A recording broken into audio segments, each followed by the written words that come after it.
नमस्कार भक्तों।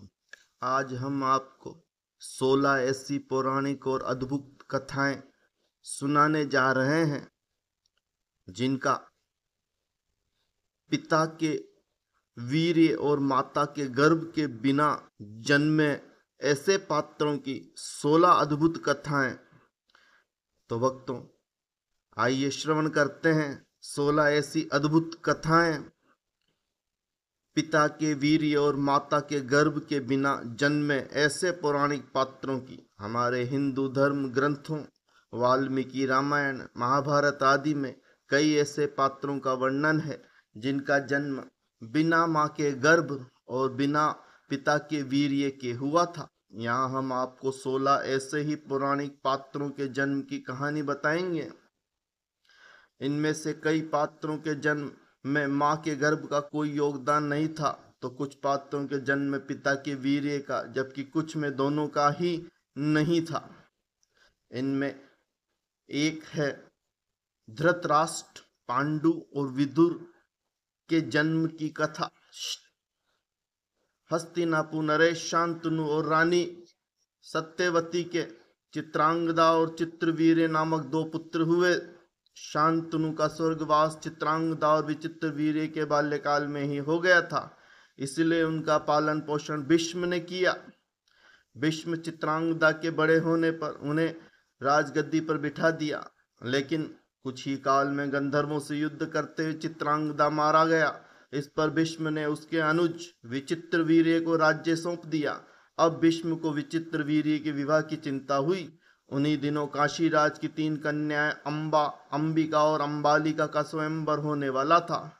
उनके स्वयंवर में जाकर अकेले ही भीष्म ने वहां आए समस्त राजाओं को परास्त किया और तीनों कन्याओं का हरण करके हस्तिनापुर ले आए। बड़ी कन्या अंबा ने भीष्म को बताया कि वह अपना तन मन राज शालू को अर्पित कर चुकी है। उसकी बात सुनकर भीष्म ने उसे राजा शालू के पास वापस भिजवा दिया। अंबिका और अंबालिका का विवाह विचित्रवीर्य के साथ करवा दिया। राजा शाल्व ने अंबा को ग्रहण नहीं किया, अतः वह हस्तिनापुर लौट कर आ गई। भीष्म से बोली, हे आर्य, आप मुझे हर कर लाए हैं, अतएव आप मुझसे विवाह करें। किंतु भीष्म ने अपनी प्रतिज्ञा के कारण उसके अनुरोध को स्वीकार नहीं किया। अंबा रुष्ट होकर परशुराम के पास गई और उनसे अपनी व्यथा सुनाकर सहायता मांगी। परशुराम ने अंबा से कहा, हे देवी, आप चिंता न करें, मैं आपका विवाह भीष्म के साथ करवाऊंगा। परशुराम ने भीष्म को बुलवाया भेजा, किंतु भीष्म उनके पास नहीं आए। इस पर क्रोधित होकर परशुराम भीष्म के पास पहुंचे और दोनों वीरों में भयानक युद्ध छिड़ गया। दोनों ही अभूतपूर्व योद्धा थे, इसलिए हार जीत का फैसला नहीं हो सका।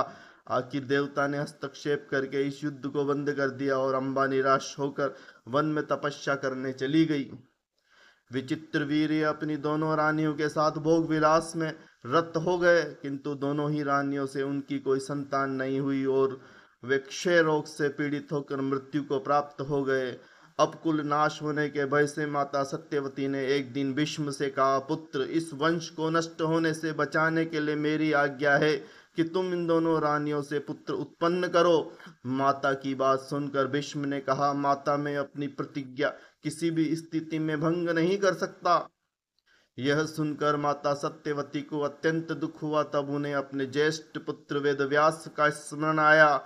स्मरण करते ही वेदव्यास वहां उपस्थित हो गए। सत्यवती उन्हें देखकर बोली, है पुत्र, तुम्हारे सभी भाई निसंतान ही स्वर्गवासी हो गए हैं, अतः मेरे वंश को नाश होने से बचाने के लिए तुम्हें आज्ञा देती हूँ कि तुम नियोग विधि से उनकी पत्नियों से संतान उत्पन्न करो।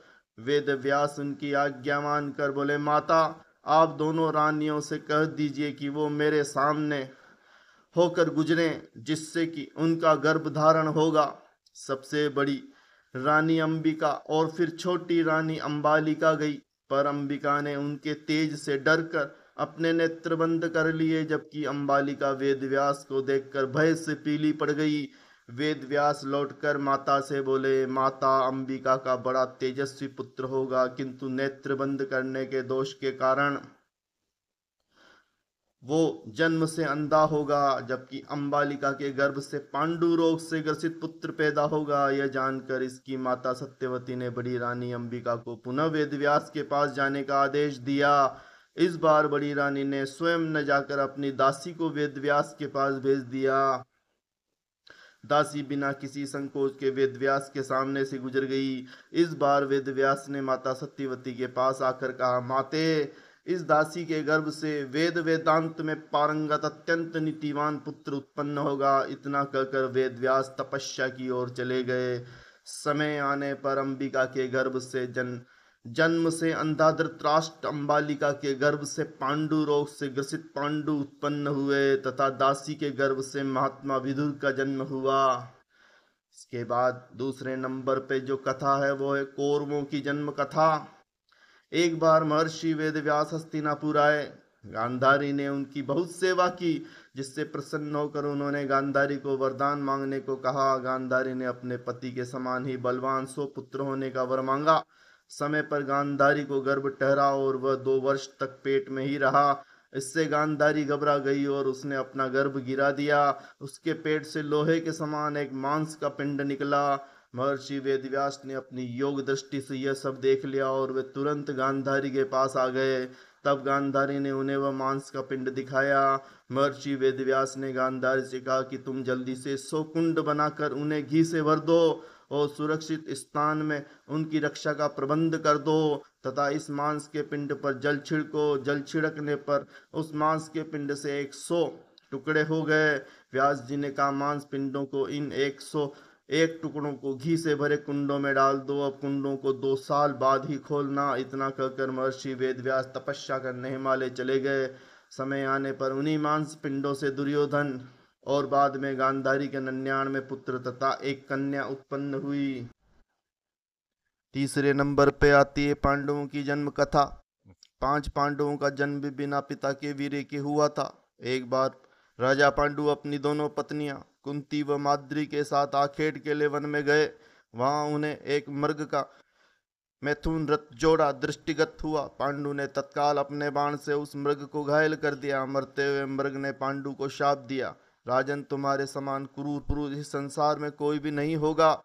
तूने मुझे मैथुन के समय बाण मारा है, अतः जब कभी तू भी मैथुन रथ होगा तो तेरी मृत्यु हो जाएगी। इस शाप से पांडु अत्यंत दुखी हुए और अपनी रानियों से बोले, हे देवियों, अब मैं अपनी समस्त वासनाओं का त्याग कर के इस वन में ही रहूंगा। तुम लोग हस्तिनापुर लौट जाओ। उनके वचनों को सुनकर दोनों रानियों ने दुखी होकर कहा, नाथ, हम आपके बिना एक क्षण भी जीवित नहीं रह सकती।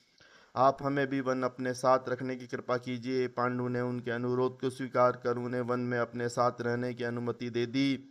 इस दौरान राजू पांडे ने अमावस्या के दिन ऋषि मुनियों को ब्रह्मा जी के दर्शनों के लिए जाते हुए देखा। उन्होंने उन ऋषि मुनियों ने स्वयं के साथ ले जाने का आग्रह किया। उनके इस आग्रह पर ऋषि मुनियों ने कहा, राजन, कोई भी निसंतान पुरुष ब्रह्मलोक जाने का अधिकारी नहीं हो सकता, अतः हम आपको अपने साथ ले जाने में असमर्थ हैं। ऋषि मुनियों की बात सुनकर पांडु अपनी पत्नी से बोले, हे कुंती, मेरा जन्म लेना ही व्यर्थ है, क्योंकि संतानहीन व्यक्ति पितृ ऋण, ऋषि ऋण, देव ऋण तथा मनुष्य ऋण से मुक्ति नहीं पा सकता। क्या तुम पुत्र प्राप्ति के लिए मेरी सहायता कर सकती हो? कुंती बोली, है आर्य पुत्र, दुर्वासा ऋषि ने मुझे एक ऐसा मंत्र प्रदान किया है जिससे मैं किसी भी देवता का आह्वान करके मनोवांछित वस्तु प्राप्त कर सकती हूँ। आप आज्ञा करें, मैं किस देवता को बुलाऊं? इस पांडु ने धर्म को आमंत्रित करने का आदेश दिया। धर्म ने कुंती को पुत्र प्रदान किया जिसका नाम युधिष्ठिर रखा गया। कालांतर में पांडु ने कुंती को पुनः 2 बार वायुदेव और इंद्रदेव को आमंत्रित करने की आज्ञा दी। वायुदेव से भीम तथा इंद्र से अर्जुन की उत्पत्ति हुई। तत्पश्चात पांडु ने आज्ञा से कुंती ने माद्री को उस मंत्र की दीक्षा दी। माद्री ने अश्विनी कुमारों को आमंत्रित किया और नकुल और सहदेव का जन्म हुआ।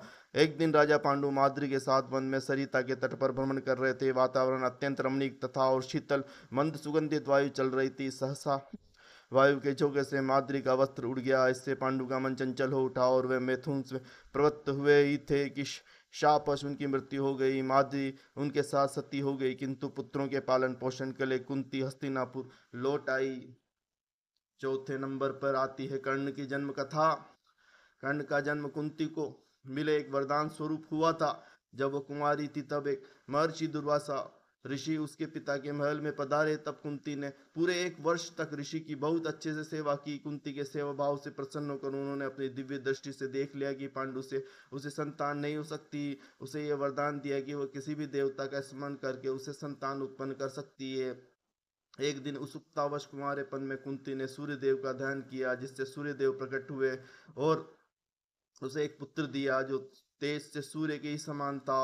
और वह कवच और कुंडल लेकर उत्पन्न हुआ था, जो जन्म से ही उसके शरीर से चिपके हुए थे। चूंकि वह अभी भी अविवाहित थी, इसीलिए लोग लाज के डर से उसने उसके पुत्र को एक बक्से में रखकर गंगा जी में बहा दिया। 5वें नंबर की जो कथा है वो है राम लक्ष्मण भरत और शत्रुघ्न की जन्म कथा। दशरथ अधेड़ उम्र तक पहुंच गए थे, लेकिन उनका वंश संभालने के लिए उनका पुत्र कोई वंशज नहीं था। उन्होंने पुत्र कामना के लिए अश्वमेध यज्ञ तथा पुत्र कामाष्टि यज्ञ कराने का विचार किया। उनके एक मंत्री सुमंत्र ने उन्हें सलाह दी कि वह यज्ञ कर अपने दामाद ऋष्य भृंग साधारण की बोलचाल में ऋषि श्रृंग ऋषि से करवाएं। दशरथ के कुल गुरु ब्रह्म ऋषि वशिष्ठ थे, वह उनके धर्म गुरु भी थे तथा धार्मिक मंत्री भी। उनके सारे धार्मिक अनुष्ठानों की अध्यक्षता करने का अधिकार केवल धर्म गुरु को ही था। अतः वशिष्ठ की आज्ञा लेकर दशरथ ने श्रृंग ऋषि को यज्ञ की अध्यक्षता करने के लिए आमंत्रित किया। श्रृंग ऋषि ने दोनों यज्ञ भली भांति पूर्ण करवाए तथा पुत्र कामेष्टि यज्ञ के दौरान यज्ञ वेदी से एक अलौकिक यज्ञ पुरुष या प्रजापत्य पुरुष उत्पन्न हुआ तथा दशरथ को स्वर्ण पात्र में नैवेद्य का प्रसाद प्रदान करके यह कहा कि अपनी पत्नियों को यह प्रसाद खिलाकर वह पुत्र प्राप्ति कर सकते हैं। दशरथ इस बात से अति प्रसन्न हुए और उन्होंने अपनी कट्टर पटरानी कौशल्या को उस प्रसाद का आधा भाग खिला दिया। बचे हुए भाग का आधा भाग 1/4 दशरथ ने अपनी पुत्री सुमित्रा को दिया और बचे हुए भाग का आधा हिस्सा उन्हें कैकई को दिया। कुछ सोच विचार कर उन्हें बचा हुआ 8वां भाग भी सुमित्रा को दे दिया। सुमित्रा ने पहला भाग भी यह जानकर नहीं खाया था कि जब वह राजा दशरथ कैकई को उसका हिस्सा नहीं देते तब वह अपना हिस्सा लिए नहीं खाएगी। अब कैकई ने अपना हिस्सा पहले खा लिया और तत्पश्चात सुमित्रा ने अपना हिस्सा खाया। इसी कारण राम कौशल्या से, भरत कैकई से, लक्ष्मण और शत्रुघ्न सुमित्रा से उत्पन्न हुए। 6वें नंबर पर आते हैं पवन पुत्र हनुमान की जन्म कथा। पुराणों की कथा अनुसार हनुमान की माता अंजना संतान सुख से वंचित थी। कई जतन करने के बाद भी उन्हें निराशा ही हाथ लगी। इस दुख से पीड़ित अंजना मतंग ऋषि के पास गई। तब मतंग ऋषि ने उनसे कहा, पंपा सरोवर के पूर्व में एक नरसिम्हा आश्रम है, उसी दक्षिण दिशा में नारायण पर्वत पर स्वामी तीर्थ है। वहां जाकर उसमें स्नान करके 12 वर्ष तक तप एवं उपवास करना होगा, तब जाकर तुम्हें पुत्र सुख की प्राप्ति होगी। अंजना ने मतंग ऋषि व अपने पति केसरी से आज्ञा लेकर तप किया। 12 वर्ष तक केवल वायु का ही भक्षण किया। तब वायु देवता ने अंजना की तपस्या से खुश होकर उसे वरदान दिया, जिसके परिणाम स्वरूप चैत्र शुक्ल की पूर्णिमा को अंजना को पुत्र की प्राप्ति। वायु के द्वारा उत्पन्न इस पुत्र को ऋषियों ने वायु पुत्र का नाम दिया। 7वें नंबर पर हनुमान पुत्र मकर ध्वज के जन्म की कथा आती है। हनुमान वैसे तो ब्रह्मचारी थे, फिर भी वो एक पुत्र के पिता बने थे। हालांकि यह पुत्र वीर्य की जगह पसीने की बूंद से हुआ था। कथा कुछ इस प्रकार है कि हनुमान जी सीता की खोज में लंका पहुंचे। मेघनाथ द्वारा पकड़े जाने पर उन्हें रावण के दरबार में प्रस्तुत किया गया। तब रावण ने उनकी पूंछ में आग लगा दी और हनुमान जी ने जलती हुई पूंछ से लंका जला दी। जलती हुई पूंछ की वजह से हनुमान जी को तीव्र वेदना हो रही थी, जिसे शांत करने के लिए समुद्र में जल से अपनी पूंछ की अग्नि को शांत करने पहुंचे। उस समय एक पसीने की बूंद पानी में टपकी, जिसे एक मछली ने पी लिया था। उसी पसीने की बूंद से वह मछली गर्भवती हो गई। उससे एक पुत्र उत्पन्न हुआ, जिसका नाम पड़ा मकर ध्वज। मकर ध्वज भी हनुमान जी के समान ही महान पराक्रमी और तेजस्वी था। उसे अहि रावण द्वारा पाताल लोक का द्वारपाल नियुक्त किया गया था। जब अहि रावण श्री राम और लक्ष्मण को देवी के समक्ष बलि चढ़ाने के लिए अपनी माया के बल पर पाताल लेकर आया था, तब श्री राम और लक्ष्मण को मुक्त कराने के लिए हनुमान पाताल लोक पहुंचे और वहां उसकी भेंट मकर ध्वज से हुई। तत्पश्चात मकर ध्वज ने अपनी उत्पत्ति की कथा हनुमान को सुनाई। हनुमान ने अहि रावण का वध कर प्रभु श्री राम और लक्ष्मण को मुक्त कराया। मकर ध्वज को पाताल लोक का अधिपति नियुक्त करते हुए धर्म के मार्ग पर चलने की प्रेरणा दी। 8वें नंबर पे आते हैं द्रोणाचार्य की जन्म कथा। द्रोणाचार्य कौरव पांडव राजकुमारों के गुरु थे। द्रोणाचार्य का जन्म कैसे हुआ, इसका वर्णन महाभारत के आदि पर्व में मिलता है। एक समय गंगा द्वारा नामक स्थान पर महर्षि भरद्वाज जा रहे थे। वह बड़े व्रतशील व यशस्वी थे। एक दिन वे महर्षियों के साथ लेकर गंगा स्नान करने गए। वहां उन्होंने देखा कि धृताची नामक अप्सरा स्नान करके जल से निकल रही है, उसे देखकर उसके मन में काम वासना जाग उठी और उनका वीर्य स्खलित होने लगा। तब उन्होंने उस वीर्य को द्रोण नामक यज्ञ पात्र के लिए उपयोग किया जाने वाला एक प्रकार का बर्तन में रख दिया। उसी से द्रोणाचार्य का जन्म हुआ। द्रोण ने सारे वेदों का अध्ययन किया। महर्षि भारद्वाज ने पहले ही आग्नेयास्त्र की शिक्षा अग्निवेश्य को दे रही थी। अपने गुरु भारद्वाज की आज्ञा से अग्निवेश्य ने द्रोणाचार्य को आग्नेय शास्त्र की शिक्षा दी। द्रोणाचार्य का विवाह शरद्वना की पुत्री कृपि से हुआ। 9वें नंबर पर हैं ऋषि श्रृंग, महात्मा कश्यप के पुत्र थे। महात्मा कश्यप बहुत ही प्रतापी ऋषि थे। उनका वीर्य अमोघ था और तपस्या के कारण अंतःकरण शुद्ध हो गया था। एक बार वे सरोवर में स्नान करने गए, वहीं उर्वशी अप्सरा को देखकर जल में उनका वीर्य स्खलित हो गया। उस वीर्य को जल के साथ एक हिरण्य ने पी लिया, जिससे वह गर्भवती हो गई। वास्तव में वह हिरण्य एक देवकन्या थी। किसी कारण से ब्रह्मा के श्राप से उसी हिरणी जाति में जन्म लेकर एक मुनि पुत्र को जन्म देगी, तब श्राप से मुक्त हो जाएगी। इसी श्राप के कारण महामुनि ऋष्यशृंग उस मृगी के पुत्र हुए। वे बड़े तपोनिष्ठ थे। उनके सिर पर एक सिंह था, इसीलिए उनका नाम श्रृंग प्रसिद्ध हुआ। वाल्मीकि रामायण के अनुसार राजा दशरथ के पुत्र प्राप्ति के लिए पुत्रेष्टि यज्ञ कराया था। इसी यज्ञ को मुख्य रूप से महर्षि श्रृंग ने संपन्न किया। इस यज्ञ के फल स्वरूप ही भगवान श्री राम, लक्ष्मण, भरत व शत्रुघ्न का जन्म हुआ। 10वें नंबर पे कृपाचार्य व कृपि के जन्म की कथा। कृपाचार्य महाभारत के प्रमुख पात्रों में से एक थे। उनके जन्म के संबंध में पूरा वर्णन महाभारत आदि पर्व में मिलता है। उसके अनुसार महर्षि गौतम के पुत्र थे शरद्वान की। वे बाणों के साथ ही पैदा हुए थे। उनका मन धनुर्विद्या में जितना लगता था उतना पढ़ाई में नहीं लगता था। उन्होंने तपस्या करके सारे अस्त्र शस्त्र प्राप्त किए। शरद्वान की घोर तपस्या और धनुर्विद्या में निपुणता देख देवराज इंद्र बहुत भयभीत हो गए। उन्होंने शरद्वान की तपस्या में विघ्न डालने के लिए ज्ञानपदी नाम की देवकन्या भेजी। वह शरद्वान के आश्रम में आकर उन्हें लुभाने लगी। उस सुंदरी को देख शरद्वान के हाथों से धनुष बाण गिर गए। वे बड़े संयमी थे। उन्होंने स्वयं को रोक लिया, लेकिन उसके मन में विकार आ गया था, इसलिए अनजाने में ही उनका शुक्रपात हो गया। वे धनुष बाण आश्रम और सुंदरी को छोड़कर तुरंत वहां से चले गए। उसका वीर्य सरकंडों पर गिरा था, इसीलिए वह 2 घावों में बट गया। उससे एक कन्या और एक पुत्र की उत्पत्ति। उसी समय संयोग से राजा शांतनु वहां से गुजरे। उनकी नजर उस बालक व बालिका पर पड़ी। शांतनु ने उन्हें उठा लिया और अपने साथ ले आए। बालक का नाम रखा कृप और बालिका का नाम कृपि। जब शरद्वान को यह बात मालूम हुई तो वे राजा शांतनु के पास आए और उन बच्चों के नाम, गोत्र आदि बताकर चारों प्रकार से वेदों, विविध शास्त्रों और उनके रहस्यों की शिक्षा दी। थोड़े ही दिन में कृप सभी विषयों में पारंगत हो गए। कृपाचार्य की योग्यता देखकर उन्हें कुरुवंश का कुलगुरु नियुक्त किया गया। 11वें नंबर पे आते हैं द्रोणाचार्य।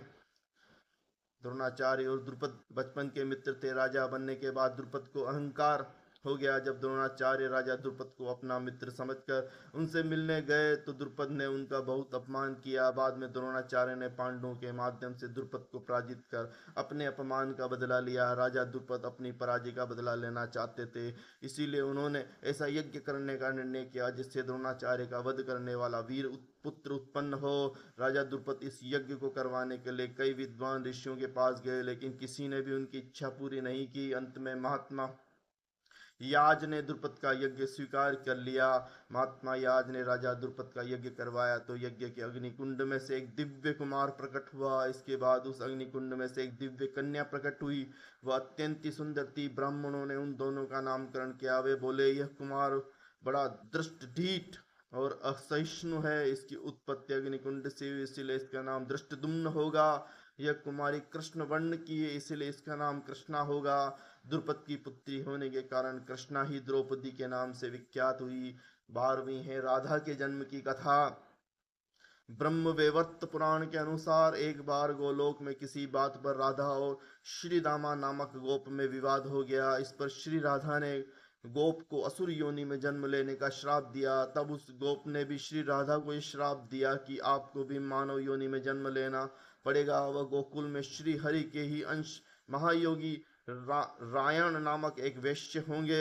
आप का छाया रूप उनके साथ रहेगा। भूतल पर लोग आपको रायण की पत्नी ही समझेंगे। श्री हरि के साथ कुछ समय आपका विछोह भी होगा।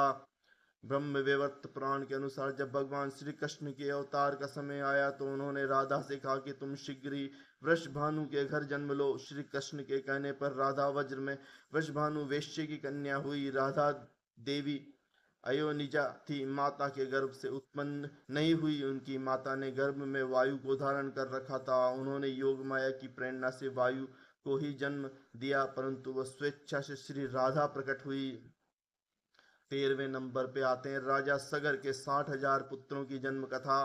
रामायण के अनुसार इक्ष्वाकु वंश में सागर नामक प्रसिद्ध राजा हुए। उनकी दो रानियां थी, केशिनी और सुमति।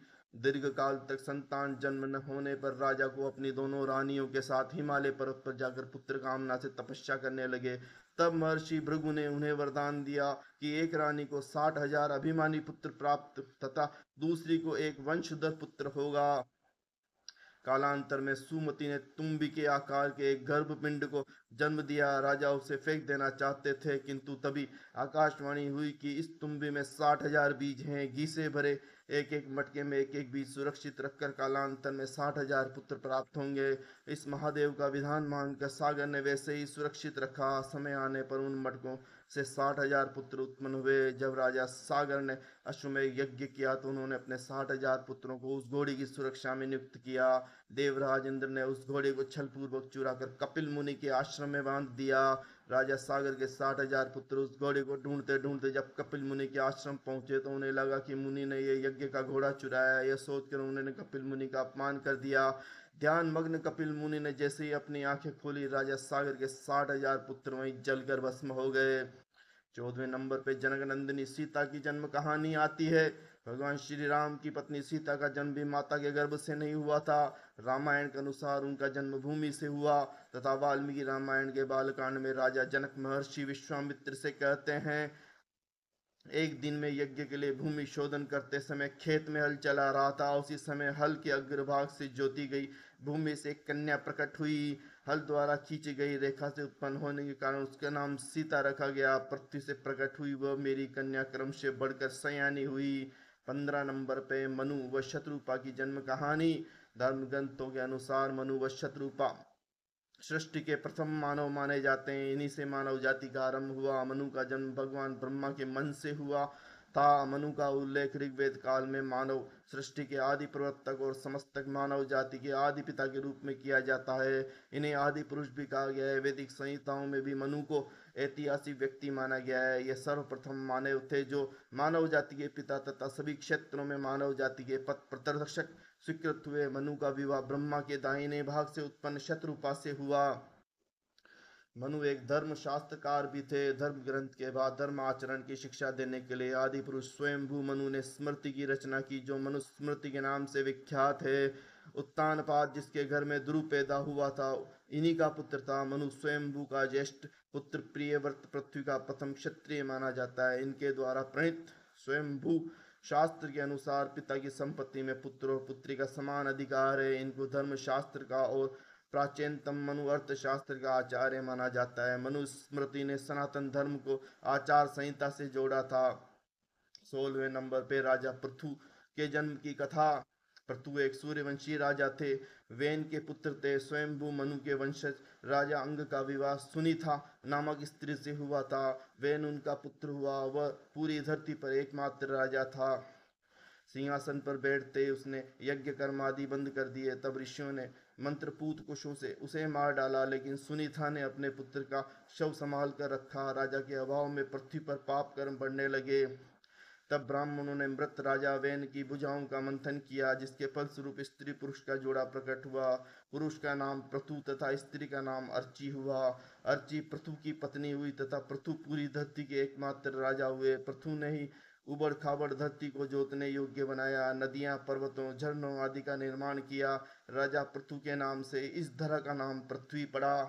तो भक्तों, यह थी कहानी। अगर आपको हमारी दी हुई चैनल में जानकारी अच्छी लगती हो तो चैनल को प्लीज़ सब्सक्राइब करें, लाइक करें। आपका बहुत बहुत धन्यवाद।